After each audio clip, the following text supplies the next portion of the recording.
بسم الله الرحمن الرحيم والضحى والليل إذا سجى ما ودعك ربك وما قلى وللآخرة خير لك من الأولى ولسوف يعطيك ربك فترضى ألم يجدك يتيما فآوى. أعوذ بالله بسم الله والصلاة والسلام على رسول الله محمد بن عبد الله عباد الله الصالحين السلام عليكم ورحمة الله تعالى وبركاته أمبادي انت في شرفلا الله جبا وامي أوفو كأولي ماندون كدل الله سبحانه وتعالى في الله كهنا ككشنا كبركة الله كجدي كشياني نوكلنا بلا جلنكا أما في الأبوكا إميشان ماندي سانفه ما أدباتول القرآن kabo ka barokena ye ka masala kena ye daba maka gafe sanu mainka gafe mi akolashibana Allah tanga bagawe Allah ta'ala yare batara kutina an yakuntlena watina akofe bi anga masala be Qur'an sura mka ye dua kuntemene anye sura mi damina udi auma no ye Qur'an sura biduru aniflanai abi wele ko sura tur anya damine aya folola kanabla aya muga aninani bi amina wile muganduru nana katabla alabana noye aya binani ani konontonai ami je ka kala nyon fe kala ni mana ban fe mi mana soro wala liula anna soro ka do kono a'udhu billahi minash shaitanir rajim bismillahir rahmanir rahim wa aqbala ba'duhum ala ba'din yatasaaluna qalu inna kunna qablu fi ahlina mushfiqina فمن الله علينا ووقانا عذاب السموم إنا كنا من قبل ندعوه إنه هو البر الرحيم فذكر فما أنت بنعمة ربك بكاهن ولا مجنون أم يقولون شاعر نتربص به ريب المنون قل تربصوا فإني معكم من المتربصين أم تأمرهم أحلامهم بهذا أم هم قوم طاغون أم يقولون تكوله بل لا يؤمنون فليأتوا بحديث مثله إن كانوا صادقين أم خلقوا من غير شيء أم هم الخالقون أم خلقوا السماوات والأرض بل لا يؤمنون أم عندهم خزائن ربك أم هم المسيطرون أم لهم سلم يستمعون فيه فليأتي مستمعهم بسلطان مبين أم لهم البنات ولكم البنون أم تسألهم أجرا فهم من مغرم مثقلون أم عندهم الغيب فهم يخطبون أم يريدون كيدا فالذين كفروا هم المكيدون أم لهم إله غير الله سبحان الله أما يشركون وإن يروا كسفا من سماء ساكتا يقولوا سحاب مركوم فذرهم حتى يلاقوا يومهم الذي فيه يسأقون يوم لا يغني عنهم كيدهم شيئا ولا هم ينصرون وإن للذين ظلموا عذابا دون ذلك ولكن أكثرهم لا يعلمون واصبر لحكم ربك فإنك بأعيننا وسبح بحمد ربك حين تقوم ومن الليل فسبحه وإدبار النجوم صدق الله العظيم نندي سورة الطورية نفا يشكمي كادمنا آية مغا أني درو كتابلا آية بناني أني كنونتو ودبي أمبولوبي سورة يرايا مكية سورة منو جينا على كربك على بيجاتي أولو دفه niyata ka laje a harfu no ya alfabe bela jelen farale nyonka we bakele aniki medure alfun wa kamsun mia harfan salasu mia wa isnata ashara kalma keme saba mo keme saba anitan anifla okmana fa aya bela jele binan konontoy ala kambe sababama anya bla do kun demene o de manam na daba ma bala ka kuma arjine de kala halaya kan udona kono obu uyere ja kan nema munun soro ube mi munun ke akono fen kalte munun ube o mi ube baro nyoya munun ke Qur'ane tumala ka kuma wokan anye korofo injo o yoro indela ala kan do arjina konnana o kuma amina wili o yoro kele inde la bi arjina kono de ka masala kan Allah ta'ala ko aqbala ba'duhum ala ba'd ko arjina kono de doyu nyeshi dobu nyeshin doma okoro dobu nyeshin doma yatasaalun ube nyogo nyininga ka bo jiya la halayama okoro be nyogo nyininga a ngache ima do en netum ta misir la nyogo fe enge nera hijira sangele a e ka don o sanshun agela arada chado ima songa shun nge ni ne abeshun wa aqbala ba'duhum ala ko arjina kono den dobi ni nyeshin doma yatasaalun ube nyogo nyininga jiya la halaya kuna fonu ana barula qalu ku dobinu kanto inna kunna an kon tungera kabulu ka kon bi arjina kono do nyefi ahlina kanto an sumko chela jenai mushfikin wallahi amalaka sira alaka la jabanye an tungera ma yere nyininga kanto jenso sigela ko afon mina kishi no kerami bato chaya mi miselata o chaya mi ala ya fadeli chaya mi do nyina nga manyuma ve nguke ala welanye inna kunna an kon tungera fi ahlina an soma uchala ka anto jiana mushfikin bimana qaifin min rabbina an siramba manye ambala ka batu faman Allah alaina ngala foni zira ala kan bide okoro ala yankuma bo ka fenda mahala nga bara yarati fe min soro wa wakana katla kan kishi kan tanga azaba samum ka bo samumin la jaba manno ye janeme sodoye ko ala foni zira an kan bi kan kishi ka bo samumi la jaba ma ya rabbi ala kenena o kishi ka bo ma inna kunna ko an tungera kanto jiana arjina kono de ne bala kan fo inna kunna an tungera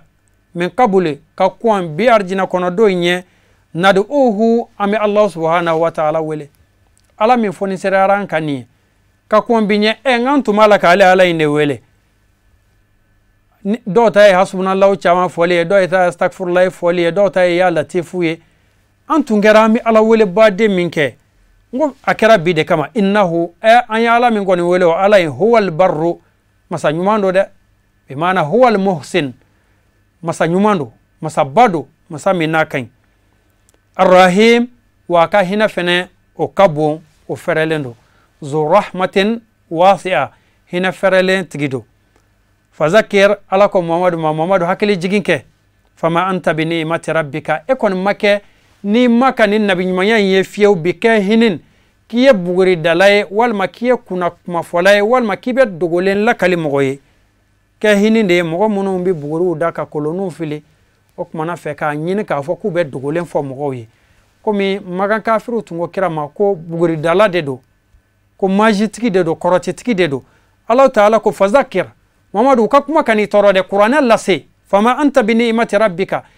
imma nabi nyumaya nema minkeye kan nabi nyumaya nema imake fiyew bika hinin ka fo kiye korotitiye wal makiye buguri dalay wala majnunin wa itafatoye imaboy hakli yara feneka lesta kahinan tukbiru bi umuri al-ghaybiyya min ghayri wahyin iti jinamoriye mimi kungolo jan ka shinin nata ko fo mogo ye kasoro amaken wahay sray modo etoyi wala majnunan kama zaima al-mushrikun wa hakili yara macien ina fo flan gafo ye agalon dayla chugoya mina okmana fe Allah ta'ala tlalenna uye kuna kuma munu fo ala kiraka kola ala sorla sizan kana olu galon tikiya ala ko chugodi am yaquluna taru wala ka fo de sha'irun muhammad ke dongri dalai na tarabbas bihi raibal manun kambi sanga ka yelma dorone makono bitani muhammadi raibal manun ode jiya don taninga seki ya do ti totokola a wati obi ma chaman la halaya dakena kan chaman bi yera ke fendo ngani sanga bita okmana fe bebi bedon bebi beka la halaya do galontigi ni chientigi bi don ka bo nyogona ni wakati bita okmana fe qur'ane bala ko defo ko am yakulun tari kafiru bala ka fo de shairun ke muhammadu ye dongiri dalai bi se kuma de la kuma sigi chugo kan nogoyima na tarabbas bihi raibal manun ko okmana fe ku bi wati kono ndron saya bina taniye wal majiya ka yelama bina ibla ika kuma ubina fofo nyogon ko okmana fe ubina yela ilawa Allah ta'ala ko muhammad kul afu ye tarabbasu ku ke flelike kam makononike fa inni ma'akum ko muhammadu yara farambu ka flelike kam makononike minal mutarabbisin ka flelike kam makononike jonde wati ka yelama bino toy saya bina jon toy saya tina mashi toy ni saya tarane muhammadu ye saya bita no lu yere ni wati ka yelama ye boddim seniala ka taniye chokoroba yala ki kokuru uiru kotlen tina to bina boddim seniala ufana bina korofu ka tu se u kaburu kono shi bina je fam chiko ma Allah subhanahu wa ta'ala ko dama Allah bala ko de fam muhammadu kullahum ya muhammad intaziru bil mauta fa inni muntazirun halakukum ay saya makono nene muhammadu ye nefene bala kauka halaki na uka saya makono ina fa bala kan tam makono chugumi aw sigileno ka saya belen chugumi kabina muhammadu ma ko muhammadu yara fene sigileno ka saya fleka akono abina se aw kafiru fenema muhammadu bisa aw yuru bisa am ta'muruhum alamuhum bihaza qur'ana ko tari u hakilu de buga wiya maryani newa am ta'muruhum uquluhum bihaza al-kazb wal buhtan ni galon jugu muno buga da muhammadu la ka fo galon jugu tigala do maji tigi do bugri dala do kolon filla do fatodo qur'ana ko kuma na feo u hakilu de buga wiya maryani ne ku ka fowa am hum qawmu taghun wal mawayrate dan zago mogowde do kafiriya ani yera bunya fe nubin fowa am yakulun qur'ana balaka nyiningali istifhamu dama de blaka nyiningali ke hakili tugula ko am yakulun tari kafiru balaka fo de takawalahu ko muhammadu ye qur'ana imbwa yerela am yakulun tari kafiru balaka fo takawalahu ko muhammadu ye ni qur'ana inventer ka bwa yerela ka kuma utun ka sigi chugo nyumana bal oto ila yu'minun nunu ye mogoye uti qur'ana chentigi ya uti limaniya kadda ala de yerabunya fe ani yerabaya fe faliyatu bi hadithin nasra muhammad ya bwaira la ala ko kuma kafiru bashi te faliyatu bi hadithin aw yara kenan kuma kan do ye tanke mislihi qur'an ina fo qur'ana bonyongo ala nanan qur'ana e chugo mi ka ton chugo mi na ba kono ko muhammad ya bwaira la ko takawala ko ya bwaira la ala ko ayiru ke do bwaira la tan min qur'ana be kele akuma sigi chugo la in kanu sadiqin nasra la ka kuma nunu ye chien tigi ka kuma we nasra ye chien tigi ye ay nani qur'ana nyogoy am kuliku min ghairi shay'in tari aw dana kabo fenwera lade adamaden to madan kabo minawa adamaden to dana kabo mina na dana kabo la awala ka kuma munun fo nin manga ka dala kuma koroye am humul qalikun ala ko tari o wera beto ine olu de daningela yewa olu de daningela no ba fo ko mo de ni bo ayrala am humul qalikun ay am humul qalikuna li anfusihim olu yaradan wa umu yaradan jango kama waradan am kalaku samawati wal arda ala ko hal saku nyininga yalma aw kafiru aw de kabakolo dulwa walma aw de duguma kolo imbla ko fene fense balla yokinun qur'ana ko nimbe galo aw makabakolo dulo wa ma dukolo yara fense la yokinun aw ko ni mawiye munu aw maseka la harade cientigiya aw maddanganiya soro kadda Allah subhanahu wa ta'ala ka kelebanciya dela am indahum kazainu rabbik mamadu nyininga ko yalma emma ka waganeu akle bolu de bolo am indahum kazainu rabbik imma ka waganeu abolu de bolo am indahum kazainu rizqillah Allah ta'ala ka garsiga olu de be mo garsiga wa olu de be mason ka makoli olu de be jijigi Allah ta'ala ka nyiningal do ibn abbas ko kazainu rabbika el matar war rizqu ko alaka wagane min ko forayan ko sanji de kodo ani garsiga nyuma kafiru wa de be sanawa taraw de be garsiga saybuna adama deuma ikrimata ko la ko kazainu min forayan kazainu rabbik min fora ko nubuwa de do Allah ta'ala ka nabi nyuma ya mi abadi danfe madanfe manaja ko Allah bugo de ngin ngali keya ko am indahum kazainu rabbik ko yalma Allah ta'ala kan nabi nyuma ya wagane abolu de bolowa nu badi mama mami manuja am humul musaytirun tare olde pilifori am humul ghalibun tare olude fangatiguyi misali afitini na fosisa bi anga piliforu ye american nuna nyokonawdi donc ala bala ka kafirun ni na ko tare olude o pilifor batigi yenni min kadu ye olu se ka ke jema ti se ka abaliwa am humul musaytirun tare olude ghalibun kahirun fanga be mununa nub se ka karabali ke min kadu ye bake fo itabali fam chuko ma Allah ta'ala ko dama am lahum sulamun tari escalier de bu bolo de yelen se am lahum sulam walma yelen sembu bolo wa yastami'una fihi ni ubi lamenin ke o yelen sen fe nu ubi yela o de fe kata lamenin ke Allah ta'ala ka gino kuma ulat manamna ala na ka kira ubi kuma anaka nabi nyuma ubi kuma manamna ala bi chidi meleka uma o kana dikira uma kana di nabi nyuma uma o kuma na fe am lahum sulamun yelen sembu olu bolo yastami'una fihi nu ubi lamenin ke o yelen sen fe wa faliyati mustami'uhum okmana fe ku jija ukallamin gela nunu ken nasade bisultanin nidalluye mubinin min banginendo ukena kuna fonu fuye kadallu fuye wade mi adangena mayale no soso choko tala tichi fam choko ma Allah subhanahu wa ta'ala ko dama Allah tlale wala Allah sallallahu alaihi wasallam kana ujalaki fena femi raka juguni bela jele o jume am lahul banatu wala kumul banun tari ubolo ko de musomani nunu ye alataye ko chema yo lu tayewa parce que yo de fo qur'ana suran wera bo fanye o ko de musomani ye alataye ni o ye meleka ye ko ye muso togo ye o kuma na fe chema o ye boli togo nunu ye ko ye olu tawya no ye latani ozani hubaluni anyona wanda warawi Allah ta'ala wina ko am lahul banatu abu gono ko musomani ye alataye wala kumul banunu chama yolu tayewa am tasaluhum ajran tari muhammadu ni rabbe toinde okma ayu deli sarado de lawa ye kiraya min lase ye nabi maya min lase sarado de nyinu fe o kiraya no nabi maya in lase li lawa fahum min mugramin muskalun ni o juru sara giriyalendo uma usagenendo o saralila no de kama wala kan befo comme adama de tuma do ni juru chayara la ni ka juru chayara mo fasugu dola aba yoroma jeyila aba dogo nyi halati so anyake daika o mala ko gunyi ni ko kuma modu na kiraya min laseo momo de ku ma ku ga sarado de di e ma no de kama u dala kancha ya lembetan wala kan ni naga kan ni batara kan bela jelen fowa sara manyina u fe foi manyina u fe hal sa ka kuma kacha kuma ira koroi ni ne am indahumul ghaibu ala ko tari ko dogo lendo de bu boloye fahum yaktubun nu bala ka sebeni ka okonowa okoro no illahul mahfuzi okuma na fe ko dogolen doni mbolu de yero lay nu olu bala ka sebenwa qur'ana ko am yuriduna kaidan tare ko kafirin nuno mago be fere jugu de la ko sigi senga muhammadu kamawa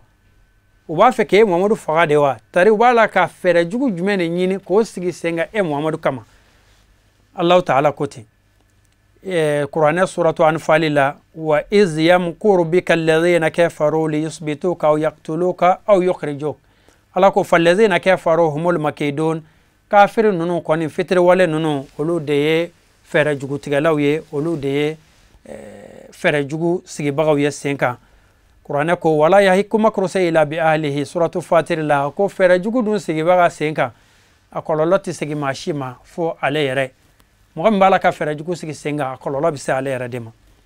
ام لهم اله تري على ورا دبو بول غير الله من تدبا ماي سبحان الله سنيا بعلي اما كبوف ما يشركون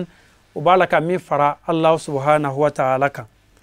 الله تعالى صلى كانوا دان سغو بونيفو اكو وين يرى كسفن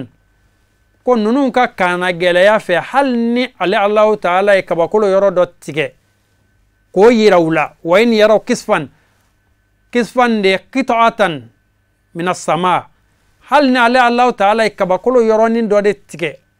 وكو يؤنينا كو بنا جيغو كان ساكتنا وينا بيو كنشلا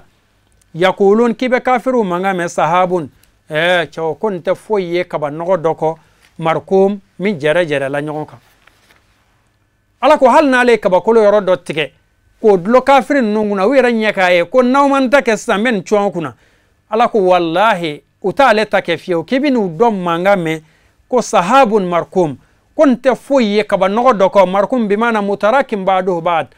kaba nogodo fara le nyonga dlone ne nte kabakolo foye ku binani fo ya do kafiriya ko dan ko ni okmana fe qur'ana suratu israila allah ta'ala bi wode wala nye wode beni aya korofai au tuskita samaa kama zamta alaina kisafan ko wal mai ke kabakolo yoro dotige ko obi an kunchela fazaruhum muhammada utui hatta yulaku yawmahum fuketa kun ukadona funu ka dongeta nyogon kume nyogonya hatta yulaku yawmahum funu ka donge ta nyon kume nyoya allazi fihi yus'aqun domi nu nibina tige ka sege Allah subhanahu wa ta'ala ma no yusa doyi ko mamadu nunun toy fu o keta do saya sikarala o ni don ko folen keta nyon kume nyoya domi a o ka visa dati bi baye Ameriki tagate o do Dubai tagate France tagate o don tagali ila rabbika yawma izinil masaq sagi yoram be o do yakata Allah ta'ala fi yawma ko de do la yogni anhum kayduhum shay'a wallahi o ka feraw o ka boli o ka plan ati fo nyawel o do no ila haray wala hum yunsarun wa o do tidde me ma soro yerala ka fo bi telephone ta e chena demen do ma wala hum yunsarun wa o do bali ba foite ko mim se ko bali ka bo alaka la jaba ma wadde men ba tula ko mim se ka alaka hera suma wa inna lil ladzina zalamu azaban alako wa ikado muhammad abin mo yemunu yetonyoni ke la jaba la duna zalika kasura maken la hara era tayfolo la jaba be ne ala bina min se kafiru ma kasura makeni la hara era la jabai walakin aksarahum ko nga uson chama be la ya lamuna utode don na ala bise kula jaba jien kono ya ni fantayen kula jaba jien kono ya ni sago sorobaliya kula jaba jien kono ya ni hamin juguye kasura makani la hara yaratay ko nga utodo wasbir li hukmi rabbik muhammad sabali maka kiti imma mana kobla yoro min ka koddala kenye ka bla chugomina sabali okoro ika allah ta'ala ka chilasi fa innaka bi ayunina e muhammadu banga koroshi na nga tanga kono foiti soro kana joro fa innaka bi ayunina fa innaka bi hifzina muhammad kana joro kana sira ibanga tanga kono ibanga kishi kono no yanga koloshi qur'ana ko wasabbi bihamdi rabbik ko muhammad nimbeto subhanallahi foke imma saniya fo na tanwi wasabbi muhammad subhanallahi foke bihamdi rabbik ni matanwi imma saniya fo ni atanwi hina takum manamna ibi wuli kabo snogola ibn abbas ko hina takum de yoroina ko salli lillahi hina takum min manamik ko seli mayet manamina ibe seli kabo snogola noye fajri seli koy wa min al-layli ako choga kele na shufena fe fasabihu allah ta'ala subhanallahi foke ni oye fitri seli ani safo seli qur'ana suratu israil aya alabo foyen aya bi wolon vlani kononto wa min al-layli fatahajjad bihi nafilatan lak ko shufela la iyera kun segen ike iyera kun karaba allah ta'ala ike jo chaman kai ka dilika alama nafila la minti jago ya ye ikan okoro wuli shukono ike kodo ke alay alama min jago sa ikan o doye ka sele alay o doye ka wuli ka mauto sunogola ki badew jigitu ka shinje jigitu ka sarakati ubo ka soro mato be sunogola wa idbara nujum ani tmana mina dolo bala kata tafsir kala ko o tafsir la ko wasallallahu fi akhir al-layl ki ka sele alay shu laban wate hina tadbur wa taghib an-nujum bi-daw as-subhi tumana mina dolo bita kalo era bita ni sogomada kene chili fam chuko mi allah ta'ala ke odi amma ibn abbas ko huma rakata latani qabla salati al-fajr ko de arakan fly mimbe seli ka ko fajri kene selinye fam chuko mi allah ta'ala ko dama ala kira ba fayanga aka hadisa dola ako rakata al-fajr khairun min ad-dunya wa ma fiha ko arakan fly mimbe seli ka ko fajrinye ko lu hera ka bokate me jiana kono fenka fam chuko mi allah ta'ala ko dama sura imbanani banchukola no ye suratu turi amadela allah subhanahu wa ta'ala fe sigida chama ala ko yirane nawla folini walmando ambu ta kallase ankara mo ma alil makam faalul khairat ni baras zaman sayyid sharif usman madan haidara chemi kara faso de nyumay ka afaso de men no ya wati katlaka afaso de men gelaya wati konnana ale de kumana ko fama o aitle ay ladriya aka shubba be wajulula ko kado kele mimbe no bi di fama ma no kabo nashi o kabo sabe o kabo kalwado o kabo qur'ane jigi ko de fama itle ika ladriya ika marade oni nyonche no kera kibi ka fanga ke herala wa ika donga fo ibi sutura ika jiya so in konnana ko nene kabo kateme nashi ani sewende kan nashi ni sewende dira fama chama ma hotla la ka tawla wallahi o jigin chuko manya o ta chuko manya fiu nga fama o fama ya take tlene ani ladriya kono ala sona ko sabati o ya ka wati ke kata here ani baden konnana karamogo haidar ale fendi famaw ma famaw uti femi nyona soro dan fembolo jiya ina yan tuguni tlenaya ani ladriya ala ke here ka nan karamogo aya konnan je ya anye ya rabbi ala ke anna wasa aya cha sirka bi dinain deme ya rabbi ala ka na deme aya cha sirka bi dinain korota ala ka na korota juguti ba mala jugu dugule na bangina ala ke doa ani o kelengele na bela jelenche foli ni wali mando ko se Adabatoul Coran ati fo aw munuko sigida wara ala ko yira nen awla wa shukran lakum fi amanillah. بسم الله الرحمن الرحيم والضحى والليل إذا سجى ما ودعك ربك وما قلى وللآخرة خير لك من الأولى ولسوف يعطيك ربك فترضى ألم يجدك يتيما فآوى